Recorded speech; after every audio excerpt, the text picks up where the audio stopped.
Death be not proud. What's up, you ignorant subhumanoid pigs? Holy Diver here, and I have a Kings of War battle report because it's been so long. I don't really know what to say. I wanted to play the game, but I wanted to unplug before I played it again. You know, still a good game. It's still a good game. Who knows what updates might come for it pretty soon. I saw the new Goblin line and everything, and I was a little bit blown away. Do I retcon what I have to begin anew? Who knows? In any case, we got Kingdoms of Men versus Chaos Dwarves, or as you call them, Abyssal Dwarves, or not Chaos Dwarves. But that's all I got. So here we are for my dwarf army. We have a Supreme Ironcaster on the Herpy Dragon. That's old fuckface himself. Then we got another Ironcaster, and then we have a dwarf with the wings of Honeymaze. He's the Overmaster.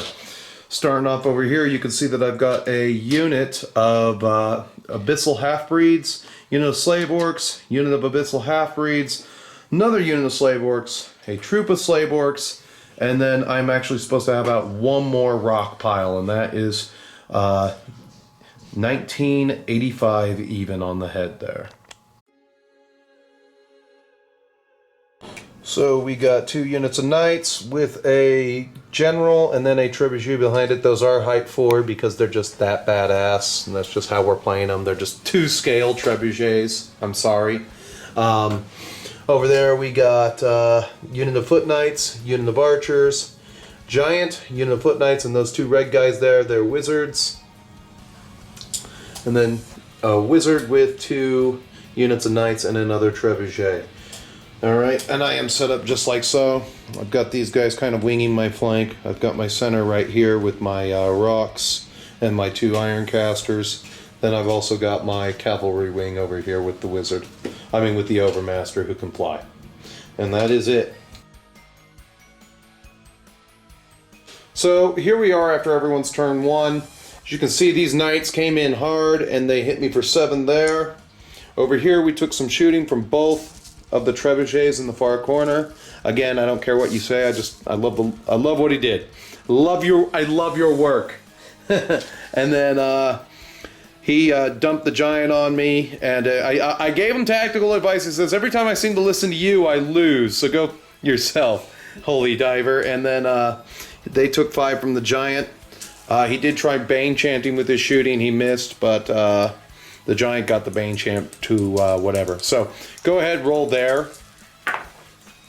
9, what is that, 6 plus... 6 plus 5 is 11. I believe that might kill them, but they have no inspiring, so just put the result next to it. And then over here, we got I believe we have a 6. 6 plus 7 is 13. I believe that's a wavering. Just put the result next to it, and we'll check it before we come back for turns 2. And that's. Let me see if I get boxcars on those guys. Oh, boxcars on those guys still won't put you over. We're a nerve of 17. So I decided to take a hindered charge. I didn't really roll too well. I only did 5 to those guys, and then I nerved them for 3. So took the hindered charge. I'll just take that away. And that's all I did there was 5. Over here, we kind of dropped the ball on the giant. We did a nerve of 4, exactly 4. So he took 9 wounds for his troubles, but that's all we managed to do damage-wise there. Over here, I backed off D3. My waiver goes away this turn, so if I'm still alive, he can come at me one more time. I chose to charge him in the forest. Of course, that does take your thunderous away, but I'm still crushing strength 1. I did him for 7 and came in 1 under on the nerve, and that is how my turn 2 went. We go to Kingdoms of Men, turn 2. So at the end of Kingdoms of Men, turn 2, shooting, took shots here, really did 2 wounds, took shots with the bows, did nothing. It was the trebuchets that put the wounds on me. And then in the combat phase, once he went over 20, I just pulled the unit, didn't worry about it. He didn't roll snakes, so same thing over here. He countercharged me, I pulled the unit, and then he charged me and he rolled very high and wavered me, just 1 under my route limit. And so I get no reroll there. here we are, turn 3, the little cap off for the rock pile army. So what I did here was I backed off D3 inches, wavered, and they regen step 4 of their wounds, which is actually really good. They regen step 1, charge the side, and we're gonna do this waver on camera because every other waver I did for this turn sucked balls. And we'll get into that. So they have 11 on them now. That should be enough to kill them. Inspired. They're inspired in and of themselves. Wizard. Oh, is he inspiring? Isn't he? No, he's not inspiring, but you might have it on your special rule for your army. So I will not discount that because I do know that you have inspiring buffs. So that will kill them ordinarily. We'll come back to that because I don't know if they're on there. One little fight I did forget was my Dwarf Lord fighting there, hitting you 3 times and doing you once for damage. So you just put a dice out next to them. That isn't going to do anything unless I roll boxcars. I'm pretty sure these guys are dead, so I'm just going to remove them. All right. So they're gone. And then over here, we did a bunch of damage to the giants, 6 in total, and we did nothing. We rolled a big fat 3. As a matter of fact, for all of these units, we did not roll above a 4. The reason why I'm not charged in and I'm in front of this unit is because I wanted to kind of set myself up a little bit, just get closer to the archers and everything. I don't know what I was thinking, but I didn't have all the move to get to where I needed to, so I ended up like that. But that's okay, technically for now. And then it's going into his turn 3. We got the knights on our flank, but I don't think it'll be that bad. So in his turn 3, he shot me for a lot here, and you want to do a waiver thing on that guy real quick before you roll off on the dragon, yeah. Put 5 wounds on my dragon, nothing. All right, so there's that, and over here, oh, that was just the combined total of his shooting. He's countercharged me, and he had the movement to get there. I did not place my lord very well because you kind of aligned to the center and everything. But believe it or not, we double checked, and he had the move to pivot around me and countercharge my ass like that. So that's what I get for backing off and not staying in because I could have pivoted, but I haven't played for a while, so I didn't think about that option until after. So over here, he's got 32 attacks, and he's just going to dump them on me right now. And he got the Bane chance, so he only needs 4s to hit me. And that is a lot of 4s. Whoa! Don't I need 3? My melee is 3. You are -1 because you're hindered. Oh, okay. And then, what do you call it?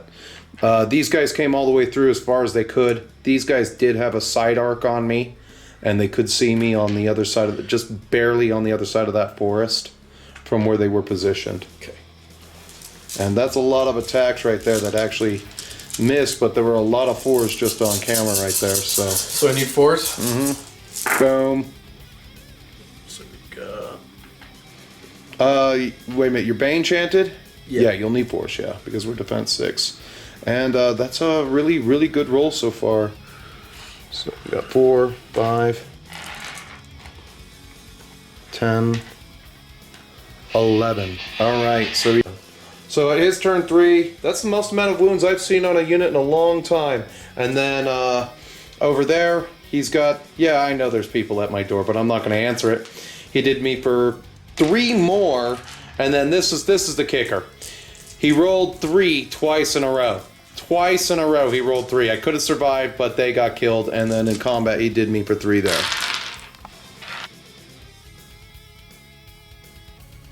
So for my turn 4, I turned to the side, surged, got into the, what do you call it? The unit of knights that basically undid my entire rock pile. I did them for a 7, I did them for 10 wounds, I got them for a 7, and then I got them for an 18 on the reroll. So that's a roll that wins a tournament right there, ladies and gentlemen. And that's a roll I have not had for a very long time. Over here, he finished off the giant, but he is heavily wounded. We are heavily wounded there, and this guy actually did pull a wound off of them with heal. And on top of that, we got to fight this one. We're going to do that right now. See if we can hurt them. We have a Dwarf Overmaster with 3 attacks, meaning 3s and 4s. It's twice. Does you for 1. That's 5. 11, 12, 13, 14, 15, 16. Here is 16 dice. Pick it up, pick it up. I can't pick it up. I can't pick it up. Here we go. Needing 3s. Let's just pick up the fail because that's actually a really good roll. We're still got ourselves a pretty good game here. Alright, needing 3s to wound you. 3. So it's 8, 9.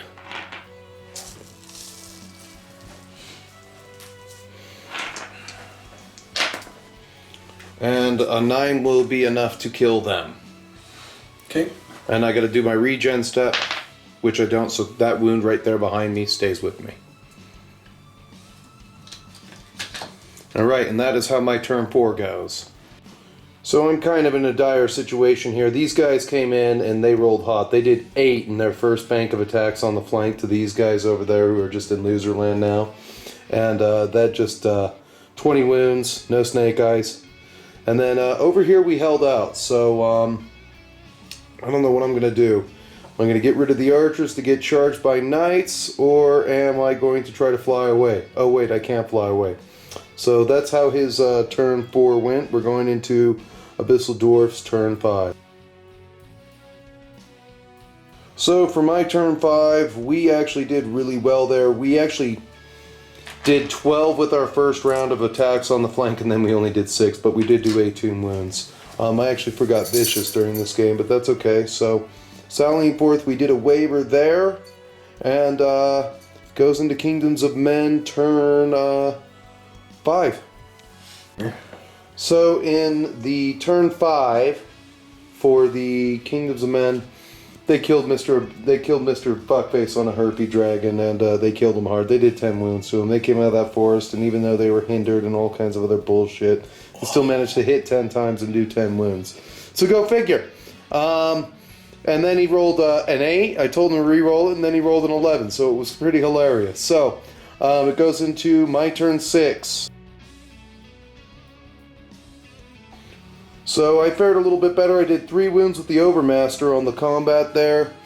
Turned around, decimated those guys. I did them for like 12 wounds, and I actually hit 12 times. I did 12 wounds, but vicious, baby, vicious.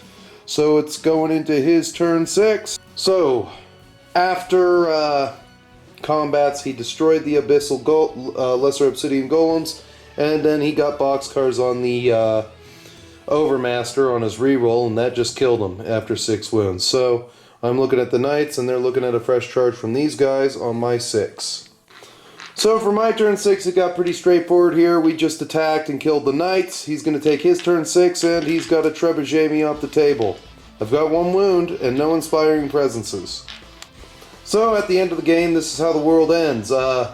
General did nothing. And turns out he's a standard bearer. Turns out he's actually a standard bearer. It's a good thing he only fought once. And then other than that, this is where it ends. I think the Kingdoms of Men kind of have it on this one. I think I'll be able to, if I got a turn 7, I'd be able to mow down 1 wizard and then get shot at again. Kind of different with those things, but you want to go turn 7? Oh no, I'm good. It's good enough for me. So good game. You win it. And there you have it, Internet. A Kings of War battle report. Not much to say. I think I could have done better on my right flank. That's about all I've got. In any case, haven't had time to sit down and savor a good game of fantasy. It's always fun. And Kings of War is definitely a system that will allow you to sit down, play a game, and come back to it. And that's kind of the problem with this battle report too. We didn't get to finish the one night we started. We got about an hour into the game, and then he came back, and about 30 minutes later, the next day, we were able to finish the game, which was awesome. So, and then here I am, like weeks later, doing the intro and outro to it, which tells you how busy I've been. Season finally ended, and hopefully I don't have to work too hard for the next couple months, and I can actually put out some decent content. Where am I at on the bench? I am doing some French Knights, and these are pewter sculpts from, Perry. And I'm very happy with them. They're very heavy, thick, chunky horses. Nothing gonna break off there. I've got about 15 Night Goblins that I gotta finish painting, and then after these little side projects, I go headlong into the Scottish. Oh, wait a minute. No, I have to finish up my Greeks, which I did just finish a new unit of Greek cavalry, so I will take it. Anyway, as you know, YouTube has many features you can use to interact with me. You can like the video, dislike the video, comment, and subscribe.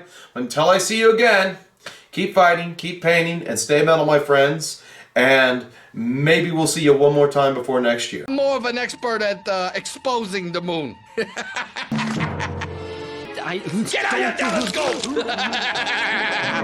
if you can find the one crater. Listen up, you ignorant pigs. Put down your crack pipes and your beer bongs.